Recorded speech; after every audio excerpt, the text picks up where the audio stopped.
अच्छा पिलामाने ठाकुरमुंडा ब्लॉक तरफ शिक्षा संयोग कार्यक्रम ऑनलाइन शिक्षादान कार्यक्रम को तुमको स्वागत। आज आम पंचम श्रेणी साहित्य कुसुम बही थिबा प्रथम पद्य जातीय ध्वजा आम उड़ई फर फर विषयटी पढ़ा। ए विषयटी पढ़ापी मुझे एक्टिविटी नहीं चारोटी एक्टिविटी नहीं से एक्टिविटी माध्यम आम पूरा विषयटी पढ़ा। एबे विषयटी देख आमर कविता हेउची जातीय ध्वजा आम उड़ई फर फर।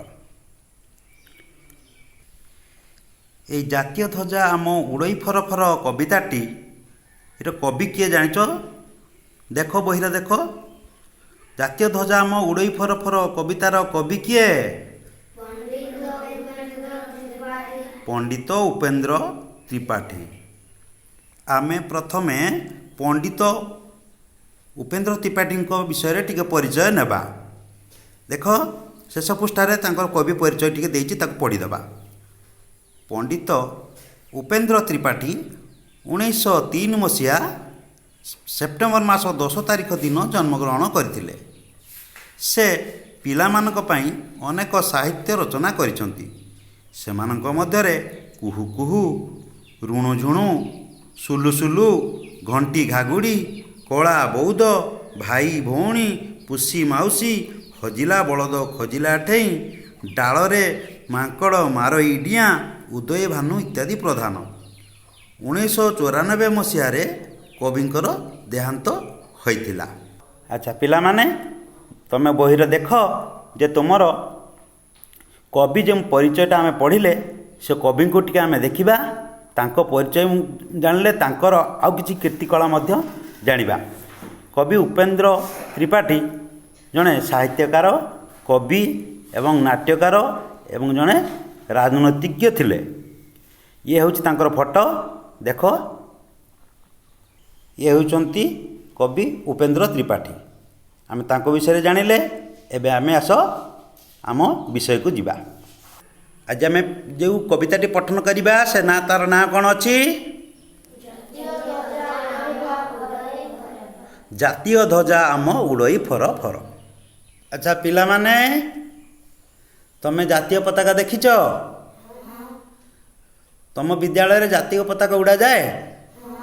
केबे केबे उड़ा जाए जानिछ? केबे जूर कुओ?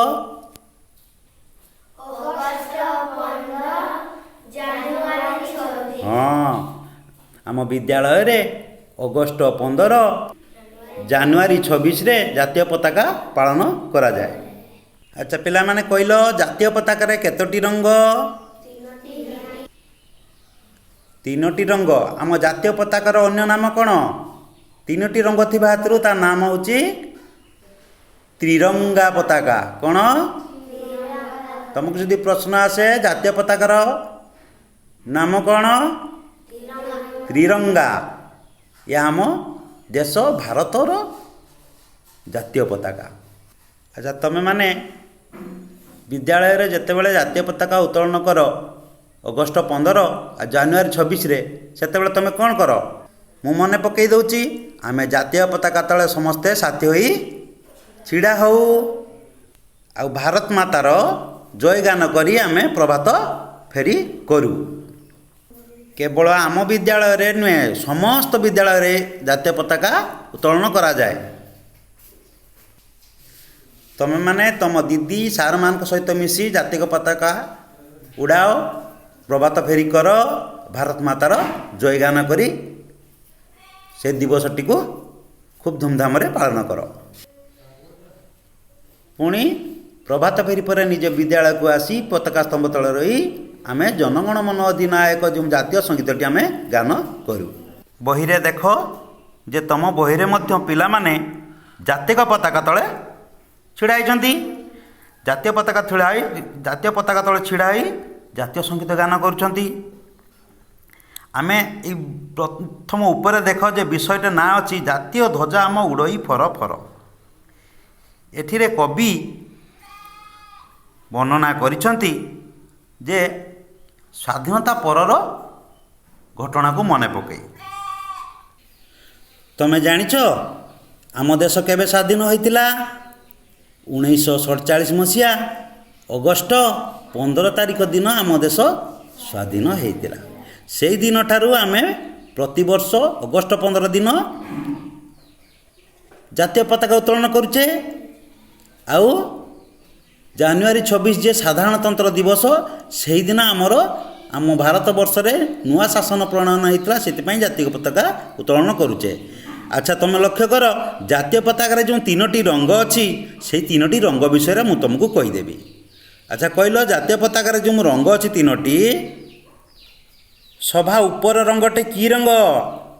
କମଳା ରଙ୍ଗ। ସେ କମଳା ରଙ୍ଗର ପ୍ରତୀକ ହେଉଛି ସାହସର ପ୍ରତୀକ। କ'ଣ? ବଡ଼ ପାଟିରେ କହିବ।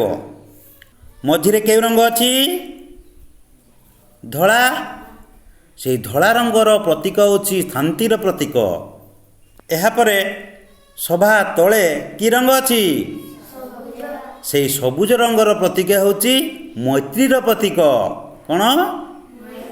ମୈତ୍ରୀର ପ୍ରତୀକ। ସାହସ, ଶାନ୍ତି, ମୈତ୍ରୀ ନାମରେ 3ଟି ରଙ୍ଗର ପତାକା ଆମ ତିଆରି ହୋଇଛି। ଆଚ୍ଛା, ମଝିରେ ଦେଖ, ମଝିରେ କ'ଣ ଅଛି? ଗୋଟେ ଚକ୍ର। ସେଇ ଚକ୍ରକୁ କି ଚକ୍ର କହୁ? ଅଶୋକ ଚକ୍ର। କ'ଣ? ଅଶୋକ ଚକ୍ର। ଆମେ ଆଜି ଜାତୀୟ ଧ୍ୱଜା ବିଷୟରେ ଆମେ ଯେହେତୁ ପଢ଼ିଛେ, ଜାତୀୟ ପତାକା ବିଷୟରେ ଆମେ ଜାଣିଲେ, ଆମେ ଏଥର କବିତାକୁ ଯିବା। ଆଚ୍ଛା, କବିତାକୁ ପଠନ କରିବା। ବିଷୟ ଦେଖ, ଜାତୀୟ ଧ୍ୱଜା ଆମ ଉଡ଼ଇ ଫର ଫର। ଆଉ ଥରେ କହିଲ ବିଷୟଟି ନା?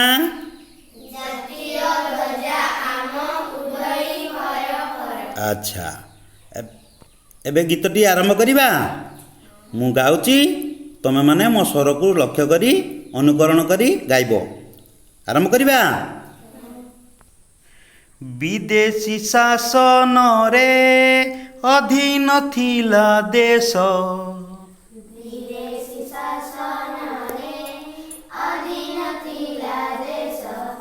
ସେ କାଳେ ଭୋଗୁଥିଲୁ କେତେ ଯେ ଆମେ କ୍ଲେଶ।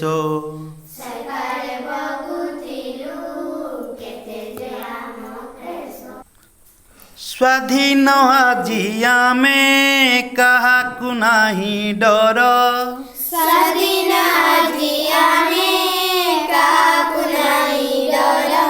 ଜାତୀୟ ଧ୍ୱଜା ଆମ ଉଡ଼ଇ ଫର ଫର।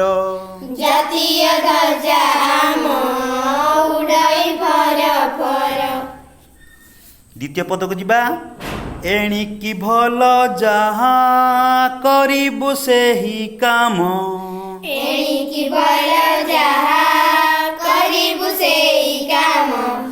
ଜାତିର ଇତିହାସେ ରହିବ ଆମ ନାମ।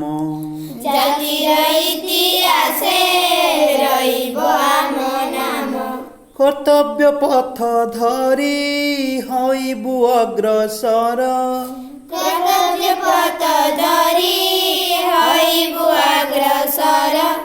ଜାତୀୟ ଧ୍ୱଜା ଆମ ଉଡ଼ଇ ଫର ଫର।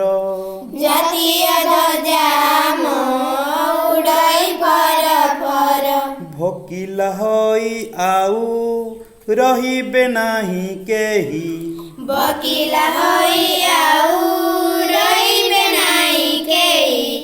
ରଖିବୁ ଜାତି ଟେକ ନିଜକୁ ବଳି ଦେଇ,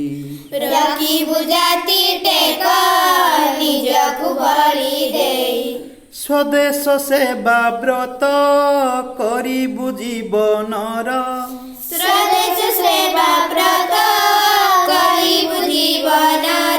ଜାତୀୟ ଧ୍ୱଜା ଆମ ଉଡ଼ଇ ଫର ଫର।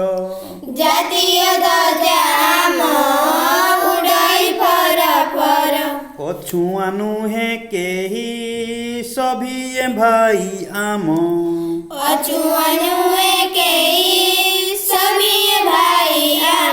ସଭିଙ୍କ ହିତ ପାଇଁ କରିବୁ ଆମେ କାମ,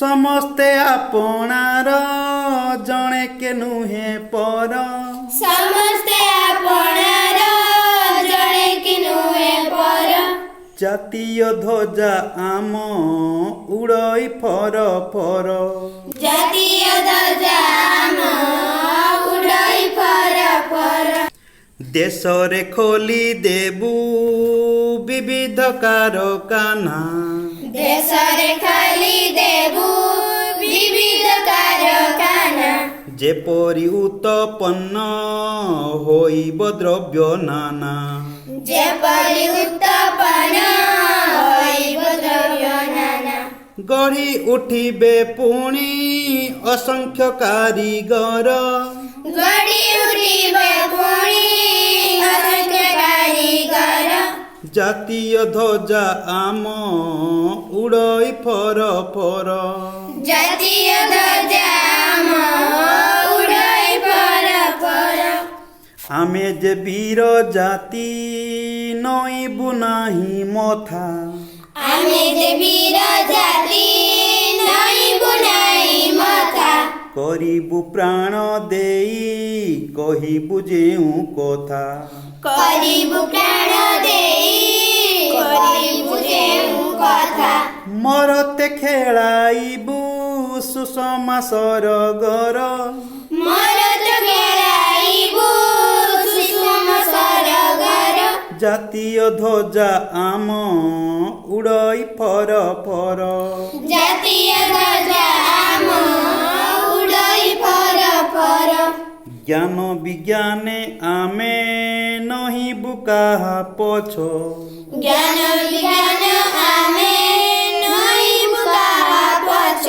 ପ୍ରତିଜ୍ଞା କର ଭାଇ ଯେଉଁଠି ଯିଏ ଅଛ ପ୍ରତିଜ୍ଞା କର ଭାଇ ଯେଉଁଠି ଯିଏ ଅଛ କୋଟି ଯେ କୋଟି ଆମେ ସନ୍ତାନ ଭାରତର କୋଟି ଯେ କୋଟି ଆମେ ସନ୍ତାନ ଭାରତର ଜାତୀୟ ଧ୍ୱଜା ଆମ ଉଡ଼ଇ ଫର ଫର ଜାତୀୟ ଧ୍ୱଜା ଆମ ଉଡ଼ଇ ଫର ଫର ଆଚ୍ଛା ପିଲାମାନେ ଗୀତଟି ଆମେ ପଠନ କଲେ ତମେ ସ୍ୱର ଅନୁକରଣ କଲ ବାରମ୍ବାର ଗୀତଟି ପଢ଼ିବ ଆଉ ମନେ ରଖିବ ବୁଝିଲ ଆସ ଆମେ ଆଜି ଗୀତରେ ଆଉ କବିତାର ପୃଷ୍ଠଭୂମି ବିଷୟରେ କବି ପରିଚୟ ବିଷୟରେ ଜାଣିଲେ ଜାତୀୟ ପତାକା ବିଷୟରେ ବି ଜାଣିଲେ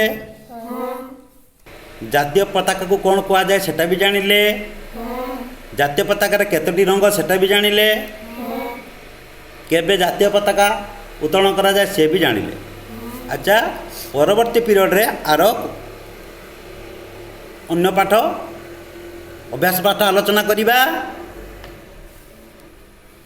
ଆର କିଛି କଠିନ ଶବ୍ଦ ବି ଜାଣିବା ମୁଁ ତୁମକୁ କହି ରଖୁଛି ତୁମେମାନେ ବହିରେ କଠିନ ଶବ୍ଦକୁ ସବୁ ଗାର ମାରି ଆଣିଥିବ ଦେଖ ମୁଁ ଗାର ମାରି ଦେଇଛି କେମିତି କଠିନ ଶବ୍ଦ ଯେଉଁ ଅଛି ତୁମେ ତାକୁ ଗାର ମାରିଥିବ ଆସନ୍ତା ପିରିୟଡ଼କୁ ଆମେ କଠିନ ଶବ୍ଦ ଆଲୋଚନା କରିବା ତୁମେ ଏଠି ଲକ୍ଷ୍ୟ କର ଏଠି ଦେଶ କ୍ଲେଶ